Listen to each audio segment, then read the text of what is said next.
कराची के 120 थानों की पुलिस, हजारों रेंजर्स एहलकार और सारी एजेंसीज एक आदमी को ढूंढ रही थी। बात मुशर्रफ से बढ़कर वाशिंगटन डीसी तक पहुंच चुकी थी।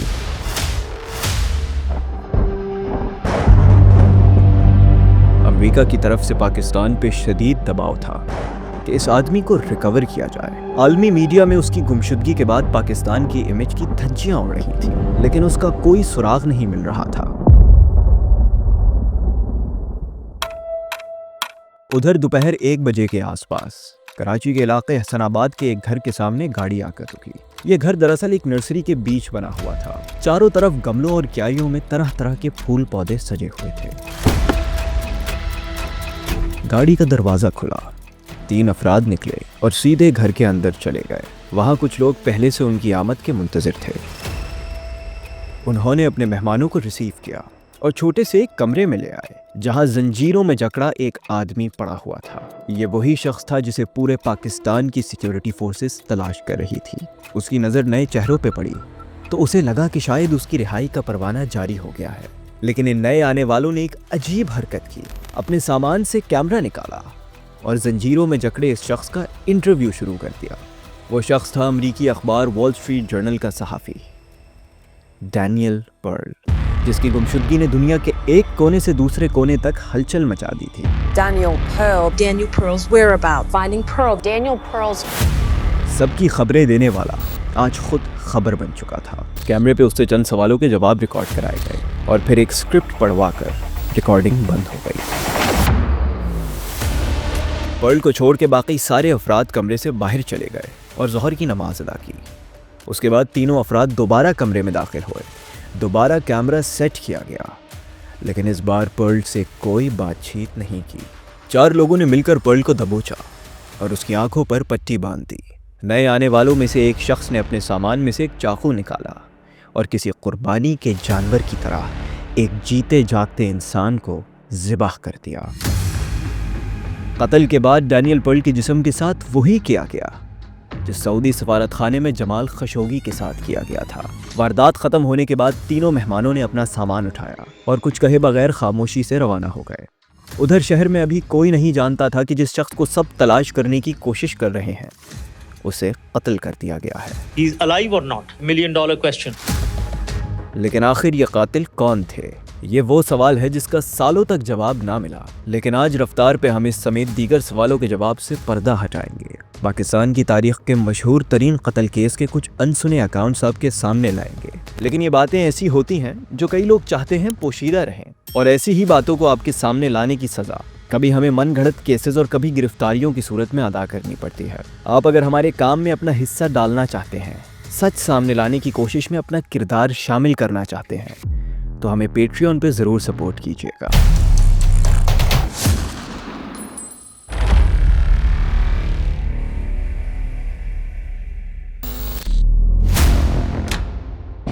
न्यूयॉर्क के इलाके मैनहट्टन में चंद लम्हात पहले नाकाबिले यकीन मनाजिर दिखाई दिए थे।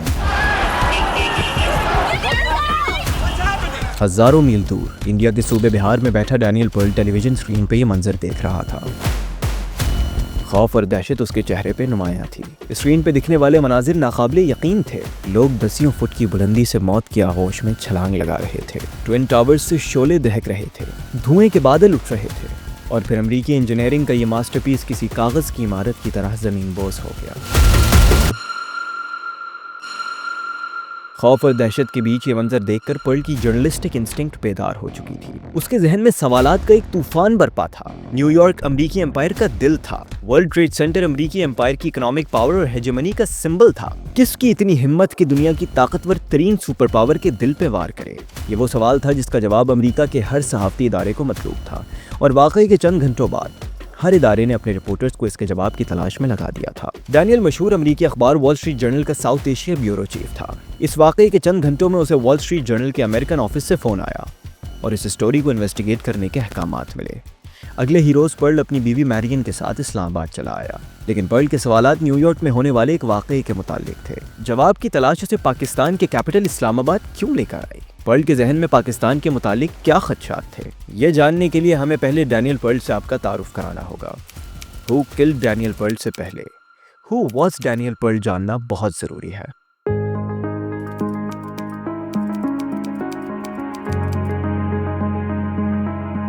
साल 1963 अमरीकी तारीख का एक अहम साल।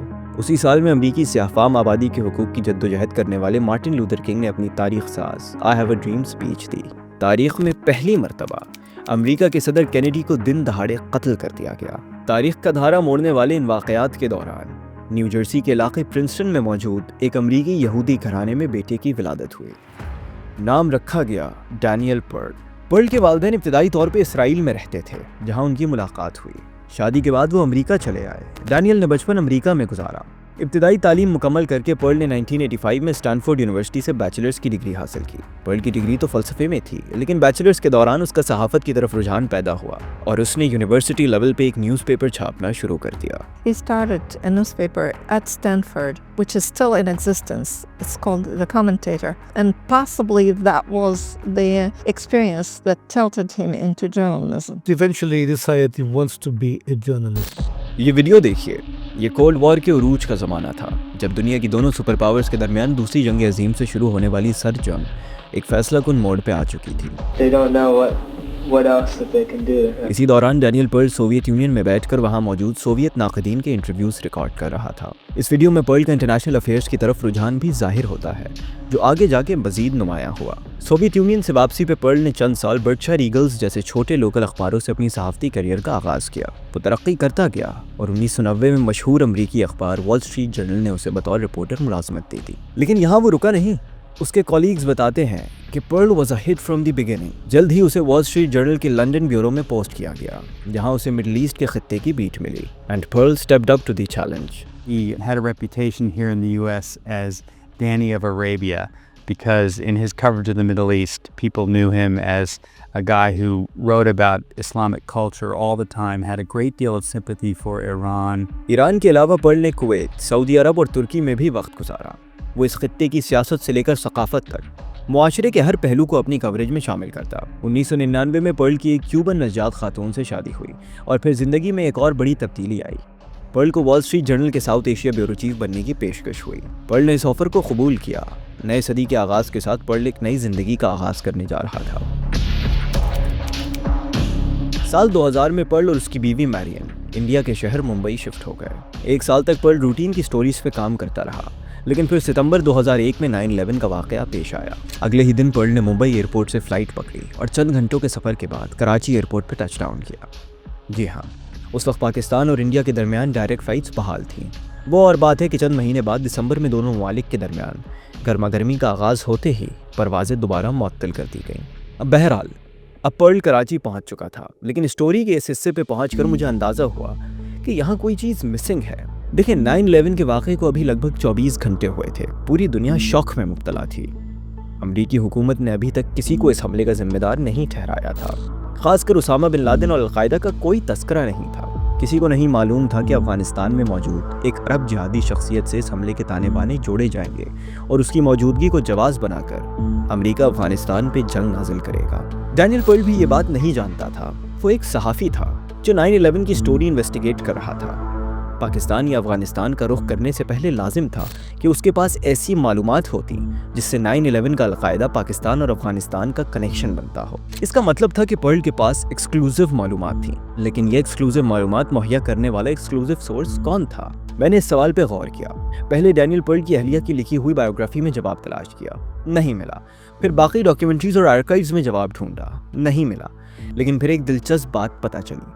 डैनियल पर्ल की अहलिया लिखती हैं कि 9/11 के फौरी बाद डैनियल पर्ल ने CIA के स्टेशन चीफ से राब्ता किया। इस राब्ते की तफसील में जाए बगैर वो आगे बढ़ जाती हैं, लेकिन इस राब्ते के फौरी बाद पर्ल पाकिस्तान चला आता है। इस बात को जहन में रखिएगा। अभी पर्ल को कराची आए चंद दिन गुजरे थे कि अमेरिका की तरफ से 9/11 का जिम्मेदार अलकायदा को करार दिया जाता है। Al-Qaeda is to terror what the mafia is to crime. The United States respects the people of Afghanistan, but we condemn the Taliban regime. And tonight, the United States of America makes the following demands on the Taliban. Deliver to United States authorities all the leaders of Al-Qaeda who hide in your land. सहाफ़ियों को officials की जानिब से बताया जाता है कि अफगानिस्तान पे अमरीकी अफवाज के कहर का नज़ूल अब चंद दिनों की बात है। दुनिया भर से सहाफ़ियों के टोले पाकिस्तान आने लगे। ज़्यादातर के लिए पाकिस्तान एक ट्रांजिट मुल्क था, जिस मुल्क की सरहद से वो अफगानिस्तान में दाखिल होते। ख्वाहिश हर किसी की यही थी कि किसी तरह बिन लादेन का इंटरव्यू मिल जाए, लेकिन पर्ल इस झुंड में शरीक ना हुआ। वो खामोशी से एक यूनिक एंगल पे काम करने लगा। वॉल स्ट्रीट जर्नल में मुलाजमत के दौरानिये में उसने एक चीज़ सीखी थी, फॉलो द मनी। और वो जानना चाहता था कि अफगानिस्तान में मौजूद मुख्तलिफ जिहादी ग्रोहों की माली सरपरस्ती कौन कर रहा है। उसका ख्याल था कि मनी ट्रेल पाकिस्तान आकर रुक जाती है, और यह ख्याल गलत नहीं था, क्योंकि अफगानिस्तान में कायम तालिबान हुकूमत को पाकिस्तान की रियासत से लेकर अवाम तक नज़रियाती और माली हिमायत हासिल थी। साथ ही मुख्तलिफ जिहादी तंजीमों को फॉरेन पॉलिसी ऑब्जेक्टिव्स के लिए पाकिस्तान की जानिब से हेल्पिंग हैंड मिलना कोई ढकी छुपी बात नहीं थी। कई माहिरीन तो तालिबान को अफगानिस्तान का इख्तिदार दिलाने का क्रेडिट भी पाकिस्तानी ISI को देते हैं। लेकिन 9/11 के बाद सिचुएशन तब्दील हो गई थी। अमेरिका की तरफ से पहले भी ISI के इस किरदार को तनकीदी निगाह से देखा जाता था, लेकिन सितंबर 11 के बाद हर किस्म का जिहादी और उसका मददगार दुश्मन तस्वर किया जा रहा था। और पर्ल को खदशा था कि पाकिस्तानी ISI अमेरिका के दुश्मनों को न सिर्फ फैसिलिटेट कर रही है, बल्कि उनका जिहादियों के साथ बाकायदा गठजोड़ है। पर्ल इन खदशात को साबित करके दुनिया के सामने लाना चाहता था, और सबूत इकट्ठा करने की खोज का आगाज़ पर्ल ने किया कराची से।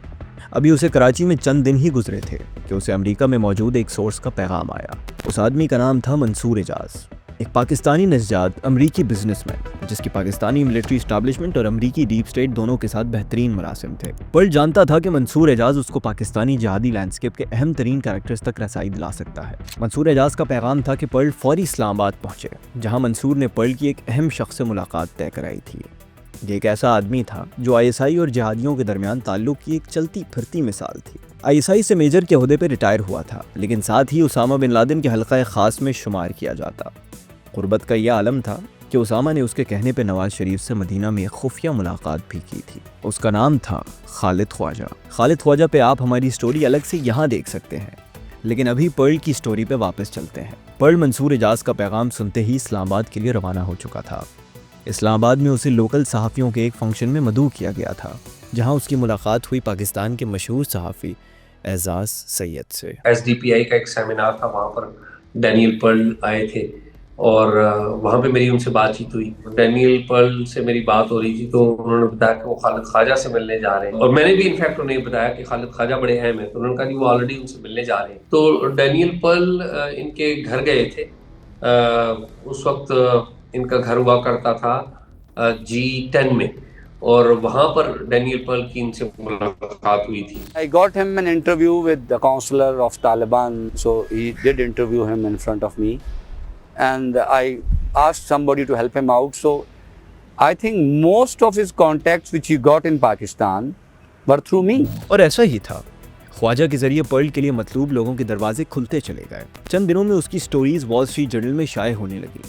एक स्टोरी में पर्ल ने पाकिस्तान के रियासती इदारों का कुछ ऐसे न्यूक्लियर साइंसदानों से गठजोड़ का दावा किया जो उसामा बिन लादेन से मुलाकातें कर चुके थे। एक और जगह उसने कहा कि पाकिस्तान अमेरिका के साथ जिहादियों पे क्रैकडाउन करने के वादे पे पूरा नहीं उतर रहा। दिसंबर का महीना दाखिल हुआ तो अमेरिका में एक अजीब वाकया पेश आया, एक ऐसा वाकया जो हज़ारों मील दूर पाकिस्तान में बैठे पर्ल की ज़िंदगी बदलने वाला था।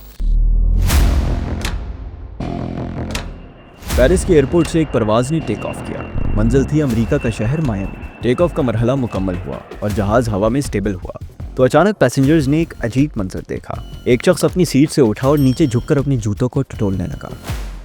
अचानक से उसके जूतों से धुआं उठने लगा। ये देखते ही फ्लाइट में मौजूद एक पैसेंजर उसकी तरफ लपका और उसे दबोच लिया। उसके हाथ पैर बांध दिए गए और फ्लाइट में मौजूद एक डॉक्टर ने उसे नीम बेहोश कर दिया। जब फ्लाइट ने मायामी एयरपोर्ट पर लैंड किया तो FBI के एहलकारों ने उस आदमी को हिरासत में ले लिया। इस आदमी का नाम था रिचर्ड रीड, और अगर उसे पैसेंजर्स ने ना रोका होता तो ये अपने जूतों में छुपाए हुए बम का फ्यूज़ इग्नाइट करता और जहाज़ भग से उड़ जाता। जब FBI ने तफ्तीश शुरू की तो पता चला उसका ताल्लुक़ अल-कायदा से था। उसने अफ़गानिस्तान में ट्रेनिंग ली थी और कुछ अरसा पाकिस्तान में क़याम करने के बाद इस मंसूबे पे अमल करने का फ़ैसला किया था। ये खबरें सामने आईं तो अमेरिकी सहाफ़ती इदारे बॉस्टन ग्लोब ने रिचर्ड रीड के ऊपर एक स्टोरी शाये की। इस स्टोरी में एक हैरानकुन दावा किया गया कि रिचर्ड रीड पाकिस्तान के एक मशहूर पीर साहब के पास ठहरा हुआ था। लोग उन्हें पीर मुबारक अली शाह गिलानी के नाम से जानते थे।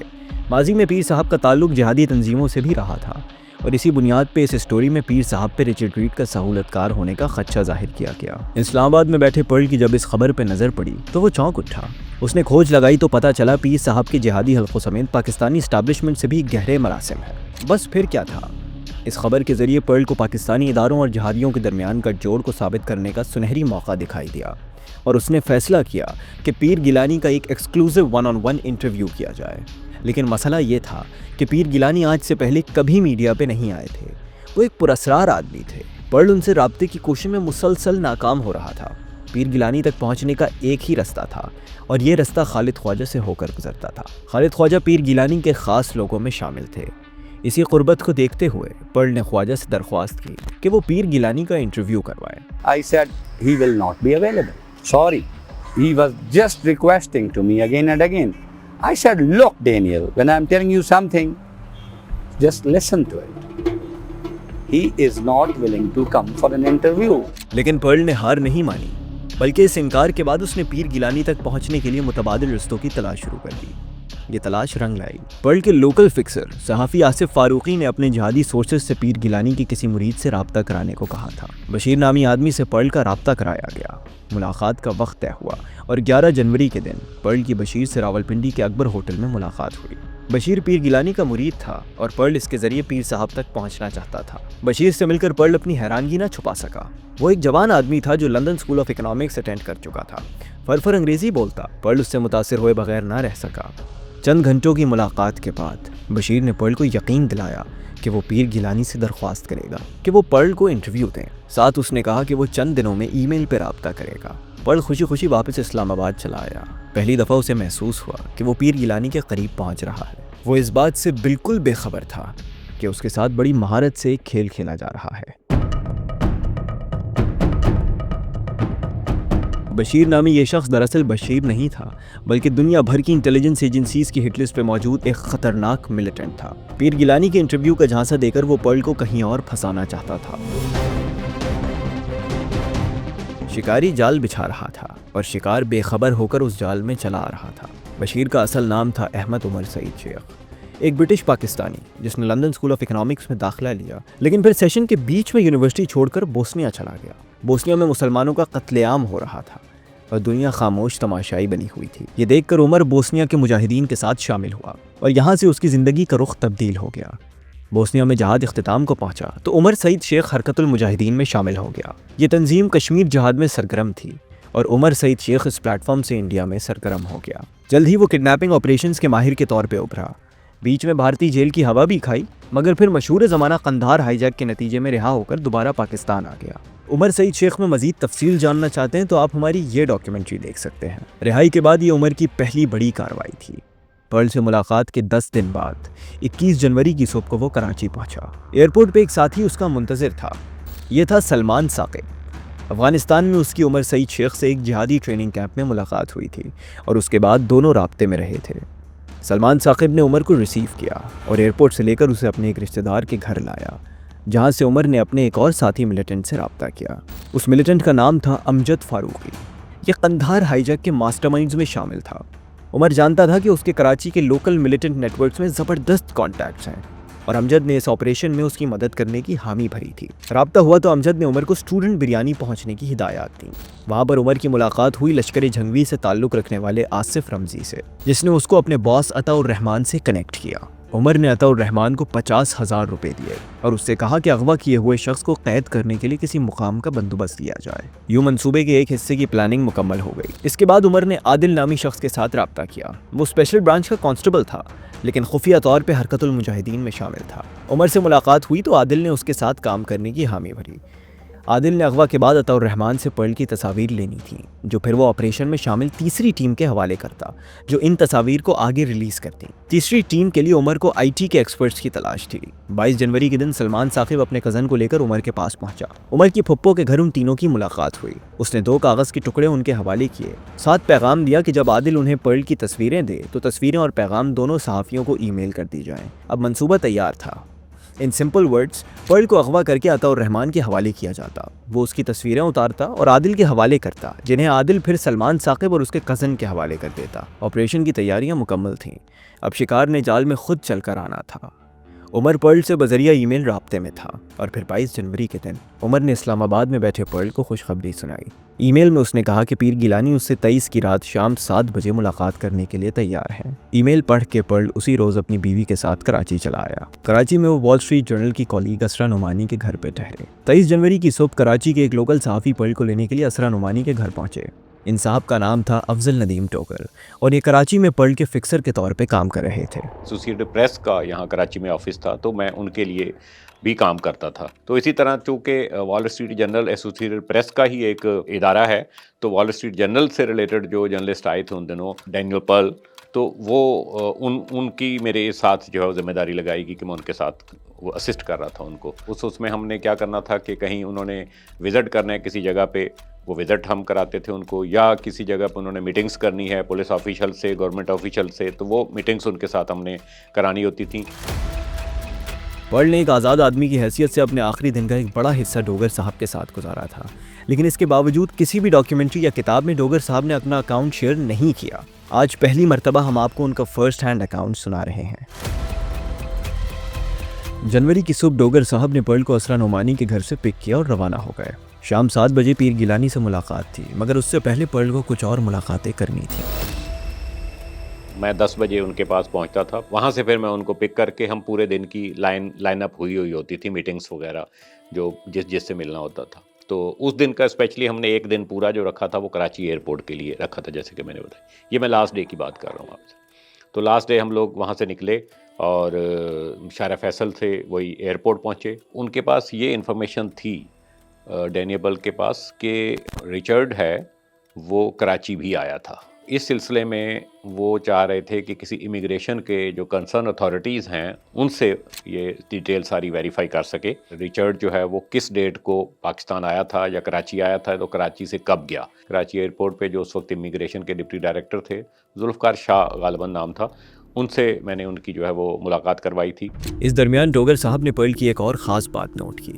वो ज़रूरत से ज़्यादा मोहतात रहने का आदी था। डैनियल पर्ल जो था वो मकसद बहुत दूसरे जर्नलिस्ट से बहुत डिफरेंट था। काफ़ी मोहतात अंदाज था, किसी भी तरह से अपनी शनाख्त छुपाने की कोशिश में करता था। ऐसा एक वाक़या कराची एयरपोर्ट पे पेश आया। मुझे याद है कि जब मैं एयरपोर्ट पे पार्किंग में जब इंटर होने लगा तो उस वक्त गेट के ऊपर उसने एंट्री के लिए पैसे मांगते थे, तो हम उनको सिर्फ अपना कार्ड दिखाते थे और जर्नलिस्ट बताते थे, तो हमारी वहाँ फ्री एंट्री हो जाती थी गाड़ी की। तो मैंने जब उनको बताया कि मैं जर्नलिस्ट हूँ और उसने कार्ड मांगा, मैंने कार्ड दिखाया उसको, तो उसके बाद जो है उसने एंट्री दी। तो मेरे से बड़ा नाराज़ हुआ इस बात के ऊपर कि Nadeem, just only for 10 rupees आप अपनी आइडेंटिटी इनको दे रहे हो, अपनी शनाख्त दे रहे हो। आम तौर पर जितने भी कोई 20 जर्नलिस्ट के साथ हमने काम किया, यहाँ पर होटल में ठहरते थे तमाम जर्नलिस्ट, और दूसरी मेन बात ये होती थी कि होटल से ही जो टैक्सी या गाड़ी लेते थे वो लोग रेंट पे पूरे दिन के लिए। लेकिन ये वाहिद जर्नलिस्ट था जो मैंने देखा कि मेरी अपनी ही गाड़ी में वो ये कहता था कि मैं गाड़ी किराए रेंट पे नहीं लूँगा, आपकी गाड़ी में घूमूंगा और आपके साथ घूमूंगा। मैंने ये बात पूछी थी तो उसने कहा था कि होटल के अंदर रहने का उसने वजह ये बताई कि होटल में बहुत सारे इक्विपमेंट होते हैं, इंटेलिजेंस लोगों के जो है वो इदारों के चीज़ें होती हैं, लोग मुखबर होते हैं, इन्फॉर्मर होते हैं, वेटर के रूप में होते हैं, तो एक सीक्रेसी उनकी आउट हो जाती है। एक ऑब्जर्वेशन डैनियल पर्ल की थी कि होटल के अलावा जो होटल से जो अगर आप ट्रांसपोर्ट लेते हैं, टैक्सी लेते हैं या कोई गाड़ी लेते हैं रेंट पे, तो उसकी जो ऑब्जर्वेशन थी कि वो तमाम उनके जो ड्राइवर होते हैं मे बी वो इंटेलिजेंस के होते हैं या वो किसी न किसी इदारे के इन्फॉर्मर होते हैं, तो वो उसके लिए उसकी मसरूफियात और उसकी सिक्रेसी के लिए वो ख़तरा हो सकते हैं। तो उन्होंने कहा कि मैं ये वजह है कि मैं आपके साथ आप ही की गाड़ी में घूमता हूँ। एयरपोर्ट से निकलने के बाद दोनों ने मैरियट होटल में लंच किया। लंच के बाद उसने डोगर साहब को 8 बजे तक उसे विलेज रेस्टोरेंट से पिक करने का कहा। फितरतन उन्हें इस बात पर तजस्सुस हुआ कि आखिर पर्ल इस होटल में किस सिलसिले से जा रहा है। उन्होंने सवाल किया जिसका पर्ल ने कुछ यूं जवाब दिया। उसने बड़ी मानीखेज उस पर कहा कि दिस इज़ माई पर्सनल। तो चूँकि एक गैर मुल्की सहाफ़ी था, उसकी एंगेजमेंट हो सकती हैं, तो मेरा ध्यान दूसरी तरफ गया कि शायद इसका किसी लड़की वड़की के साथ कुछ टाइम सेट होगा या मुलाकात होगी इसकी या एंजॉयमेंट होगा, कहीं जाना होगा। तो मैंने कहा शायद ये मुझे नहीं बता रहा, लेकिन ये मैंने ख़ास तौर पर नोट किया कि जब उसने कहा दिस इज़ माई पर्सनल, तो उसने कनखियों से मेरी तरफ भी देखा कि मेरे क्या तासुरात होते हैं। तो मैंने कोई उसको ऐसा कोई रिस्पॉन्स ऐसा नहीं दिया और मैंने वही जहन में आई मेरे बात कि शायद इसका कोई पर्सनल ये हो सकता है। फिर उसके बाद जो हमारा चूँकि टाइम तय था, जैसे कि मैंने आपको बताया, रात 8 बजे मुझे मेट्रोपोल होटल से डैनियल पर्ल को पिक करना था। रात 8 बजे तक फिर मैं घर नहीं गया, मैं प्रेस क्लब में वेट किया। जिस दौरान डोगर साहब प्रेस क्लब में मौजूद थे, पर्ल ने पहले अमरीकी कौंसल खाने का चक्कर लगाया, जहां उसकी रीजनल सिक्योरिटी ऑफिसर से मुलाकात हुई। फिर वो कौंसल खाने के करीब में वाक़ई CPLC के दफ्तर पहुंचा, जहां पे उसकी CPLC चीफ जमील यूसुफ साहब से मुलाकात तय थी। ये पर्ल की आखिरी मुलाकात थी। इस मुलाकात का हाल जमील यूसुफ की ज़ुबानी सुनते हैं। आया इसलिए इस बार बोलने के लिए कि मैंने वो पीर जलानी को ट्रेस कर लिया है और मुझे बड़ी मुश्किल से मौका मिला है उससे इंटरव्यू करने का। तो मैंने कहा आप इंटरव्यू करने जा रहे हैं, ठीक है, आप किधर जा रहे हैं इंटरव्यू करने? तो उसने कहा वहाँ विलेज रेस्टोरेंट्स है, तो वहाँ पे कोई आ रहा है तो मेरे को पिकअप करेगा। मैंने कहा ये तो बिल्कुल सेफ बात नहीं है, आप नहीं जा सकते। आपको किसी को भी इंटरव्यू करना है, जर्नलिस्ट को ख्याल रखना चाहिए, आप किसी के घर ना जाएं जिनको आप नहीं जानते हो, जिनकी आपके पास कोई एश्योरेंसेस ना हो, तो एडवाइजेबल नहीं है। और रैंडल बेनेट थे उस ज़माने में regional security adviser to the American embassy and American consul general Karachi, right. उसने भी यही एडवाइस किया था जो मैंने कहा। इसी दरमियान अचानक से पर्ल के फ़ोन की घंटी बजी। उसने फ़ोन उठाया और दूसरी तरफ की बात सुनी। जब बैठा था मेरे पास उस वक्त फ़ोन कॉल आई उसको, तो उसने कहा नहीं मैं बहुत नज़दीक में हूँ, ओके, और मैं अभी बात कर रहा हूँ और मैं 10-15 मिनट में आ जाऊँगा। तकरीबन 6 बजे तक पर्ल विलेज रेस्टोरेंट की जानिब रवाना हो गया। रास्ते में उसने अपनी बीवी को फ़ोन किया और फिर विलेज रेस्टोरेंट पहुंचकर इंतज़ार करने लगा। कुछ ही देर में एक लाल ऑल्टो आकर रुकी। पर्ल को पहले से बता दिया गया था कि उसने गाड़ी में दाखिल होना है। वो गाड़ी में बैठा और गाड़ी रवाना हो गई। दूसरी तरफ डोगर साहब का इंतज़ार तवील होता जा रहा था, लेकिन पर्ल की कॉल नहीं आ रही थी। प्रेस क्लब में फिर मैंने उनको तकरीबन 8 साढ़े 8 बजे फ़ोन किया, फिर 9 बजे फ़ोन किया, मोबाइल फ़ोन बंद था। फिर उसके बाद तकरीबन मैंने 10 बजे से कुछ देर पहले मैंने आखिरी फ़ोन किया और उसके बाद फिर मैं इंतज़ार करके घर चला गया। और मेरे जहन में यही था, मैंने कहा शायद वो अपने घर आ गया होगा, तो इसलिए उसने फ़ोन बंद कर दिया होगा, तो मैं घर चला गया। फिर रात को तकरीबन 12 में को 5 मिनट कम थे, मैरियन का फ़ोन आया मेरे नंबर पे, कॉल की, उसने मुझे पूछा कि वेयर इज़ डैनियल। मैंने कहा आई डोंट नो। दूसरी तरफ डैनियल पर्ल जिस लाल ऑल्टो में सवार था वो गुलजार हिजरी में वाक़ई एक मकान के सामने रुकी। मकान बज़ाहिर वीरान था, लेकिन फिर चंद अफराद बाहर आए, घर का दरवाज़ा खुला और गाड़ी अंदर चली गई। पर्ल को गाड़ी से उतारा गया। अताउर रहमान ने हाथ में पिस्तौल थामा और उसको मकान के अंदर ले गया। पर्ल एक छोटे से कमरे में दाखिल हुआ। यहाँ उससे कपड़े उतरवाए गए, उसका मोबाइल और वॉलेट जब्त कर लिया गया। अभी तक पर्ल को लग रहा था कि ये सब पीर साहब से मिलने से पहले की एहतियाती तदाबीर है, लेकिन जब अताउर रहमान ने उसके पैरों में जंजीर डाली तो पहली बार उसने परेशान होकर पूछा कि इसकी क्या ज़रूरत है। अता ने जवाब दिया कि ये पर्ल की अपनी हिफाजत के लिए किया जा रहा है। अभी तक ऑपरेशन उमर शेख के प्लान के ऐन मुताबिक जा रहा था। पर्ल को अगवा करके कैद कर लिया गया था, लेकिन असल कहानी तो अब शुरू होनी थी, क्योंकि रात गए तक जब पर्ल घर नहीं आया तो उसकी बीवी मैरियन ने फ़ोन घुमाना शुरू कर दिए। सुबह 6 बजे मैरियन का अमरीकी कॉन्सुलेट में मौजूद रीजनल सिक्योरिटी ऑफिसर से रब्ता कायम हुआ। उसने उसे पर्ल की गुमशुदगी के बारे में बताया। रीजनल सिक्योरिटी ऑफिसर समझ गया कि यहाँ कुछ गड़बड़ है। उसने फ़ौरन लोकल पुलिस अथॉरिटीज़ को अलर्ट कर दिया। उस दिन जो है मैं भी घर से निकल रहा था दफ्तर जाने के लिए, तो तारिक जमील साहब, उनका फ़ोन आया और उन्होंने मेरे मोबाइल पे बताया कि कोई अगवा हो गया है, जर्नलिस्ट जमजमा पर है, तो यार इसको ज़रा जाके देखो, फिर मुझे बताओ क्या हुआ है। और उनके कहने के बाद मैं ये जमजमा की फ़र्स्ट स्ट्रीट पे ही सामने ही घर था, करीब ही था, मैं फटाफट पहुंच गया। उन्होंने किराए पे लिया हुआ था असरा नुमानी ने, जो कि इनके साथ काम करती थी इसी वॉल स्ट्रीट में। तो वहाँ पहुँच के बेसिक सी क्वेश्चनिंग की, फिर मीर जुबैर साहब आ गए, उनके साथ नोट्स एक्सचेंज किए। उसके बाद जमील साहब भी आए। मैरियन ने मुझे कहा कि डैनियल आपके पास आया था। मैंने कहा हाँ, अभी वो कहाँ है? मैंने कहा मुझे कैसे पता कहाँ है वो, मेरे पास उठ के गया वो, I don't know where he is, okay. तो बात ख़त्म हो गई। वही मैंने काउंसिल जनरल को बताया, अमेरिकन आईजी को मैंने दूसरा बताया। आईजी साहब जब मेरे पास बैठा था, एक फ़ोन आया था, उसको ये कह रहा था मैं बहुत नज़दीक हूँ और मैं भी ख़त्म कर रहा हूँ मीटिंग और 10-15 मिनट में पहुँच जाऊँगा। तो आप वो ट्रेस करो इसके मोबाइल पर किसने फ़ोन किया था। तो जिसने फ़ोन किया लास्ट, आप उसको पूछो कहाँ है वो। पता लगा कि वो मोबाइल नंबर जिसने फ़ोन किया था वो उसी दिन इशू हुआ था सिम, और उसके बाद वापस वो सिम डेड हो गई।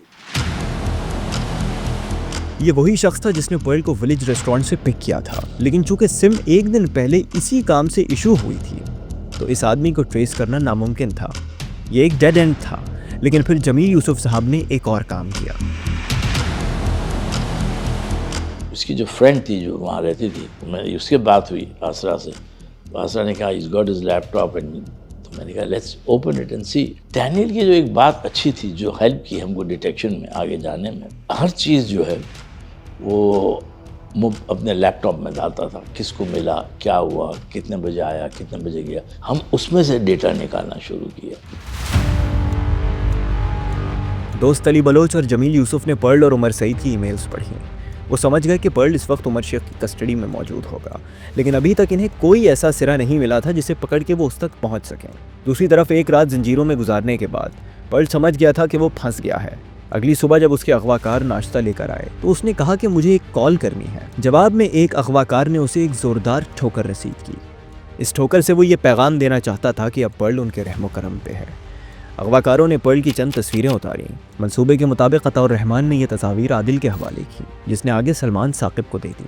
26 जनवरी के दिन सलमान और फहद नसीम ने एक इंटरनेट कैफ़े से बैठकर ये तस्वीर एक पैगाम के साथ लोकल अखबारों को ईमेल कर दी। पैगाम में पर्ल को रिलीज़ करने की शराइत दर्ज थी। इस पैगाम में डैनियल पर्ल पर इल्ज़ाम लगाया गया था कि वो CIA का जासूस है। उसकी रिहाई सिर्फ इस सूरत में मुमकिन है जब ग्वांतानामो बे में मौजूद कैदियों को उनके ख़ानदान और वकीलों तक रसाई दी जाए और अफगान सफ़ीर मुल्ला ज़ईफ़ को रिहा किया जाए। अमरीकी हुकूमत ने साफ इनकार कर दिया, कहा कि हम दहशतगर्दों के साथ मुज़ाकरात नहीं करते। फर्स्ट कॉन्टैक्ट फॉर्मल फॉर्मल तो नहीं कहूँगा, इनफॉर्मल ही है, इस्टेब्लिश हुआ जब अखबार में ये चीज़ वाया ईमेल आई। सो उसको देखा, उसके IP एड्रेस को रीड किया। पुलिस ने अपना काम शुरू कर दिया था। इसी दौरान 4 दिन गुजर जाते हैं और यहाँ हमारी कहानी आगाज से जुड़ जाती है। 3 नए अफराद दाखिल होते हैं और पर्ल को कत्ल करते हैं। इस पूरे मंजर की फिल्म भी बनाई जाती है और फिल्म लेकर वो वहाँ से रवाना हो जाते हैं। अभी किसी को इस बात का इल्म नहीं होता कि पर्ल को कत्ल कर दिया गया है, लेकिन यहाँ दीगर सवालात हैं। ये 3 लोग कौन थे? मंसूबे में अचानक से कैसे शामिल हुए? इस सवाल के जवाब के लिए आपको थोड़ा सब्र करना होगा। इस बात से बेखबर कि जिस सहाफ़ी की बाजियाबी के लिए वो कोशिशें कर रहे हैं उसे कत्ल कर दिया गया है। इन्वेस्टिगेटर्स ने ईमेल ट्रेस करना शुरू कर दी। उन्होंने ट्रैक किया कि कहाँ से आया ईमेल। एक दफ्तर निकला साइबर का, जहाँ से सब बैठ के वो पहले तो यही होते थे ना, कैफ़े, साइबर कैफ़े, हाँ, गुलिस्तान जोर में। उन्होंने सारे टर्मिनल चेक किए, कुछ नहीं निकला वहाँ से। वो मायूस होकर आ गए। ये दोस्त अली बलोच साहब थे जिसने कहा नहीं, अगर वहाँ से ट्रेस होके आया है तो देयर इज़ समथिंग रॉन्ग। उन्होंने वहीं साइबर में गए कैफ़े में और उन्होंने देखा कितनी लाइंस आ रही हैं, क्या आ रही है। पता लगा उनकी एक फ़ोन की लाइन कोई एक अपार्टमेंट में जा रही है बाजू में। Internet cable from this place वो कोई अपार्टमेंट में जा रहा था। वो एक बिल्डिंग थी ईस्ट के इलाके में, शायद कहीं उधर जाके वो टर्मिनेट हुई। वो उससे वहाँ केबल नेटवर्क चल रहा था विद इन द बिल्डिंग। और उसके सर्वर की हार्ड ड्राइव ड्रॉ की, निकाली, 20-25 हज़ार मेलों का डाटा मिला। अब उसकी एनालिसिस, शिफ्टिंग, उसके लिए उस वक्त कोई टूल्स या सॉफ्टवेयर नहीं था। More than one computer, like many computers were deployed के डाटा को कॉलम वाइज करके और फिर डेट वाइज हटाएं ताकि हमारी डेट्स तक आए तो नैरो होता जाए। तो पहले डेट पाथ पे नैरो किया, फिर सर्विस प्रोवाइडर यानी हॉटमेल या उस पे नैरो किया, और फिर लास्ट उसने राजा ने कहा कि सर इसको हम और नैरो करते हैं टू अटैचमेंट्स पे। सो अटैचमेंट्स पे मेरे ख्याल से 8 लोग शॉर्टलिस्ट हुए। ट्रेस करके उनको इंटरव्यू किया। एक वो जो साकिब लड़का था उसके पास लैपटॉप था और उसमें कोई ऐसी ट्रैफिक नहीं थी। उस पर जब ज़्यादा शक हुआ तो रहनुमाई ये मिली कि हो सकता है इसने डिलीट कर दिया। उस वक्त फिर हमारे जो अमेरिकन टीम के लोग थे उन्होंने हमें एक इंस्ट्रूमेंट प्रोवाइड किया, बल्कि खुद ही उसकी एग्जामिनेशन की, और वो था फॉर्मेटेड डिस्क रीडर। उसकी सलाहियत ये थी कि वो फॉर्मेट और डिलीटेड डाटा को रीसेलेक्ट और रिकवर कर लेता था। उसमें से वो तस्वीरें निकल आईं। पूछा उससे, उसने कहा मैंने अखबार से डाउनलोड की हैं। जब गिना तो अखबार में कम आई थी और उसके पास मज़ीद मौजूद थी। उस पे फिर उसने कन्फेस किया कि ये उसको फलां शख्स ने प्रोवाइड की हैं। तस्वीर देने वाला आदमी था आदिल। दोस्त अली बलोच साहब ने उसी रोज़ आदिल को ट्रेस कर लिया। आदिल की इंटेरोगेशन की गई तो इन्वेस्टिगेटर्स को एक और लीड मिल गई। उसने इस घर का पता दे दिया जहां उमर शेख ने अगवा से 1 रोज पहले उससे मुलाकात की थी। पुलिस ने रेड की तैयारी की और 5 फरवरी की सुबह 5 बजे आदिल के दिए हुए पते पे रेड की। पुपी का घर था शेख साहब की, PCHS में कहीं। उधर जब पहुंचे तो फिर उसके कजन्स ने आइडेंटिफाई किया, हमारा कज़न था, ठहरा हुआ उनके यहाँ था, बाहर निकल के वरांडे में उसके मिलने वाले आते थे। बल्कि हमने उस रात जो रेड की थी, मीर साहब वॉज देयर और वही लीड कर रहे थे उस रेड को। आई थिंक उन्होंने उनको फ़ोन करके और उससे बात भी की थी और उसको कहा था कि तुम्हारे हक में यह है कि सरेंडर कर दो बिफोर आप को कोई और नुकसान ना पहुंचा दे। उसी दिन उमर के वालिद और मामू ने उससे राब्ता किया और एक मस्जिद में तीनों की मुलाकात हुई। उन्होंने उमर को सरेंडर करने पर राजी किया, लेकिन उमर ने मामूल के मुताबिक पुलिस के पास सरेंडर ना किया, बल्कि वो गया मुशर्रफ के खास आदमी ब्रिगेडियर एजाज शाह के पास, जो उस वक्त पंजाब के होम सेक्रेटरी थे। ये एक साबका इंटेलिजेंस ऑफिसर थे जो एक वक्त पे ISI के सेक्टर कमांडर रह चुके थे। एजाज शाह साहब ने उमर शेख को कस्टडी में ले लिया, लेकिन ये बात बिल्कुल खुफिया रखी गई। वजह भी आज तक खुफिया है, लेकिन अगर कड़ियां जोड़ी जाएं तो मामला समझना मुश्किल नहीं। 7 दिन पूरे हुए तो ब्रिगेडियर एजाज शाह ने उसको पुलिस के सामने पेश कर दिया। 12 फरवरी के दिन उसे कराची लाया गया और पुलिस ने अपनी तहवील में ले लिया। ये जो मौजूदा CTD ओल्ड हेडक्वार्टर है, इधर लाए थे और उससे मैं जाके मिला तो कुर्सी पे बैठा हुआ था। बातचीत क्या हुई? तो बातचीत अब कॉन्फिडेंशियली रहने दें तो बेहतर है। वो देखें, बाद में तो हमारे पास बहुत अरसा रहे, वो ज़्यादातर तलावत ही करते रहते थे और एक लम्हे के लिए ये भी ख्याल आया कि कहीं हमारे लो पेड सिपाही बेचारे वही मोटिवेट होके हम पे ही जहाद ना कर दें। सो मुख्तलिफ़ किस्म के बहुत सारे पुलिस अफसर आए, गवर्नमेंट की परमिशन से FBI के इन्वेस्टिगेटर्स भी आए, उन्होंने भी सवाल किए। हाँ, अब फिर एक एक्सपर्ट्स भी आए वाशिंगटन से, जिन्होंने लाई और हेल्थ और लाई डिटेक्टर लगाए, पॉलीग्राफ टेस्ट किए। ये चलता रहा काफ़ी अर्से तक। 21 फरवरी के दिन अमरीकी कौंसल खाने में मौजूद FBI special agent John Mulligan के फ़ोन की घंटी बजी। फ़ोन के दूसरी तरफ मौजूद शख्स ने सहाफ़ी का रोब धार के शेरटन होटल पहुंचने को कहा। वो वहां पहुंचा तो एक शख्स पहले से उसका इंतज़ार कर रहा था। एजेंट ने NBC न्यूज़ के सहाफ़ी के तौर पे अपनी शनाख्त कराई। दूसरे शख्स ने एक वीडियो टेप उसके हवाले की। बदले में एजेंट ने उसे कुछ मुआवजा दे दिया। कौंसल खाने पहुंचकर एजेंट ने तमाम टॉप ऑफिशियल्स को इकट्ठा किया और सबके सामने वो वीडियो चलाई। वीडियो मुकम्मल हुई तो देखने वालों के चेहरे जर्द पड़ चुके थे। उन्होंने शायद ज़िंदगी में इस कदर हौलनाक मंजर न देखा हो। इब्तदाई हिस्से में डैनियल पर्ल ने अपना तारुफ कराया। साफ जाहिर था कि यह बयान जबरन दिलवाया जा रहा है। उसने बताया कि वो यहूदी है और उसका आबाई ताल्लुक़ इसराइल से है। ये कहते ही वीडियो पे कट लगा और फिर उसके कत्ल का मंजर स्क्रीन पे चलने लगा। वीडियो मंजर आम पे आते ही अब इस बात में कोई शक नहीं रहा था कि डैनियल पर्ल को कत्ल कर दिया गया है। इस पूरे वाक़े की वजह से पाकिस्तान की बहुत बदनामी हो चुकी थी। आलमी मीडिया में पाकिस्तान को एक गैर महफूज मुल्क डिक्लेयर कर दिया गया, जहां दहशतगर्दों को खुली छूट दी जाती है। मुशर्रफ ने 8 फरवरी के दिन अमेरिका के दौरे में सहाफ़ियों से गुफ्तगू के दौरान ये दावा किया था कि उसे यकीन है पर्ल जिंदा है। इस बयान को चंद दिन ही गुजरे थे कि वीडियो टेप सामने आ गई। अंदाज़ा लगाना मुश्किल नहीं कि जनरल मुशर्रफ के लिए पर्ल की मौत की खबर किस कदर शर्मिंदगी का बायस बनी होगी। ये दुनिया को एक पैगाम था कि जिहादी अस्करियत पसंद सिर्फ पाकिस्तान अफगानिस्तान की सरहद तक महदूद नहीं, बल्कि वो पाकिस्तान के सबसे बड़े शहर कराची में खुलेआम ऑपरेट कर रहे हैं और रियासत बज़ाहिर बेबस नजर आती है। बहरहाल 22 अप्रैल के दिन पर्ल कत्ल केस का ट्रायल शुरू हुआ। 1.5 महीने की अदालती कार्रवाई के बाद एंटी टेरर कोर्ट ने उमर सईद शेख को पर्ल के अगवा और कत्ल के जुर्म में सजाए मौत सुना दी। 3 अफराद को उम्र कैद सुनाई गई। सलमान साकिब और फहद नसीम, जिनका काम सिर्फ ईमेल्स भेजने तक महदूद था, और आदिल, जो अगवाकारों से पर्ल की तस्वीर लेकर उन दोनों के हवाले करता। इन चारों अफराद को पर्ल के कत्ल से कोई ताल्लुक ही नहीं था। उमर सईद तो पर्ल के कराची आने से पहले ही लाहौर लौट चुका था। हाँ, अगवा की तमाम तर मनसूबाबंदी उसी ने की थी, मगर उसका बस यही किरदार था, तो फिर उसको किस बुनियाद पे सज़ा सुनाई गई? देखिए, मैं इसमें विटनेस हूँ इन चीज़ों का और रिकॉर्ड पे हैं ये सारी चीज़ें। आखिरी 3 दिन तो मैं ही काम कर रहा था उसके साथ और मुझे याद है कि कोई आसपास नहीं था कोई और। अगर मैं मिलवा रहा था किसी से तो मैं ही मिलवा रहा था। और आखिरी दिन का जो था, मुझे आज तक याद है कि पिक्ड अप बाई मी, कि मैंने उसको घर से लिया था। पूरा दिन मैं ही घूमा, पूरा दिन कहाँ कहाँ छोड़ा, वो सारी चीज़ें। ये मैं इसलिए आपको थोड़ा सा बता रहा हूँ उसके बाद जब ये केस बना, जब केस ट्रायल हुआ, आज तक 20 साल हो गए, मुझे किसी ने आज तक इस हवाले से कुछ नहीं पूछा। और केस में picked up by so and so, एक कोई जाली गवाह इन्होंने तैयार किया, कोई अहले तशी था, वो टैक्सी ड्राइवर बनाया उसको, एज ए टैक्सी ड्राइवर उसकी गवाही दी कि जनाब मैंने डैनियल पर्ल को घर से उठाया था, मैं उसको घुमाया और मेरे सामने उस दिन फ़लाँ शक्ल के बंदे उन्होंने जो वे पेश किए थे, वो जनाब उन्होंने मेरे सामने उसको हाथ पकड़ के टैक्सी में बिठा के ले गए और वो उसकी विटनेस पेश की।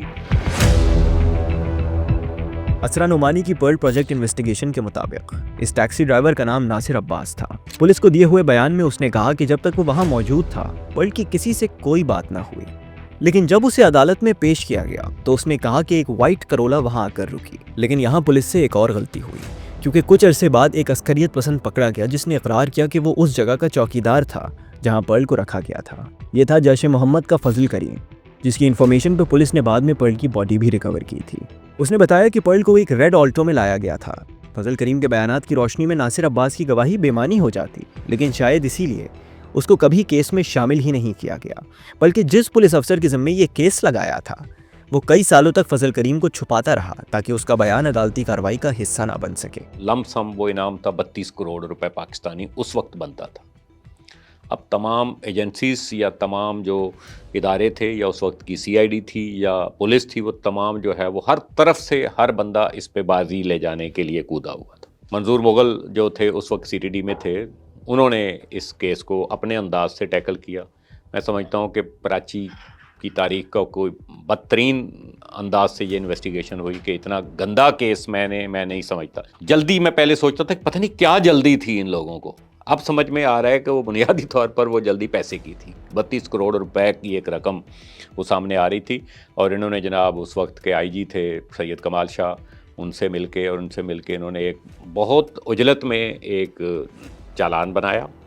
उस चालान के अंदर अहमद उमर सईद शेख, जो मेरे अपने ख्याल से किसी भी तरह से 100% उस वक्त ये पता था कि वो जाए वकूआ पे नहीं था। लेकिन फिर कुछ सालों बाद पर्ल के कातिलों की शनाख्त से पर्दा हटा दिया गया। जिन अफराद का इस कत्ल में नाम आया, कोई सोच भी नहीं सकता था कि वो मुलव्विस होंगे। मैरियन पर्ल के फ़ोन की घंटी बजी। लाइन पे अमरीकी नेशनल सिक्योरिटी एडवाइज़र कॉन्डोलीज़ा राइस मौजूद थी। अभी मैरियन इतनी अहम शख्सियत का फ़ोन मौसूल होने पर हैरान ही थी कि कॉन्डोलीज़ा राइस की अगली बात ने उसे मज़ीद परेशान कर दिया।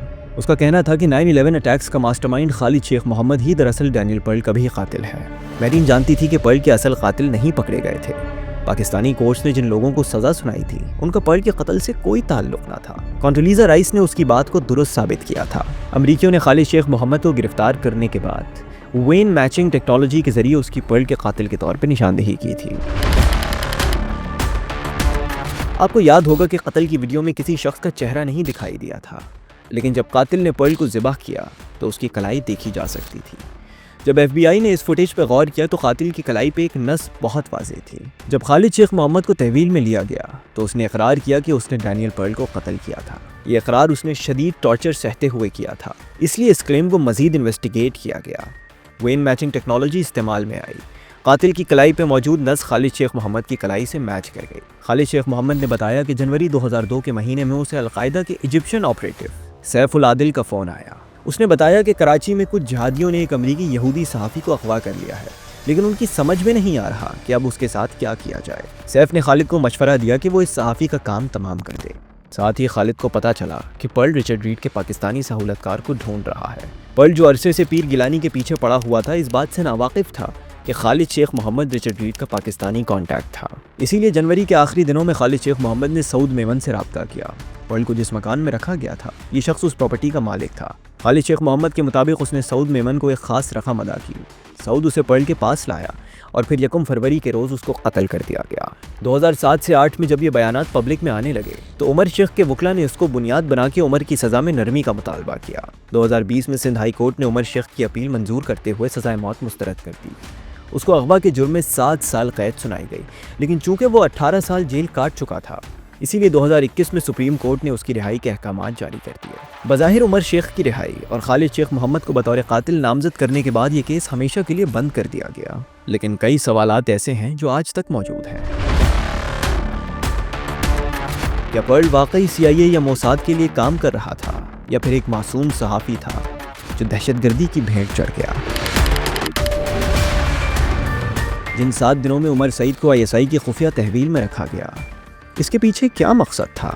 पाकिस्तानी इन्वेस्टिगेटर्स ने गैर मुताल्लिक लोगों को कत्ल के केस में क्यों ज़बरदस्ती फिट किया? अमेरिका ने आज तक खालिद शेख मोहम्मद पे पर्ल को कत्ल करने के चार्जेस क्यों प्रेस ना किए? केस फाइल तो बंद हो चुकी है, लेकिन सवालात का सिलसिला बंद नहीं होगा।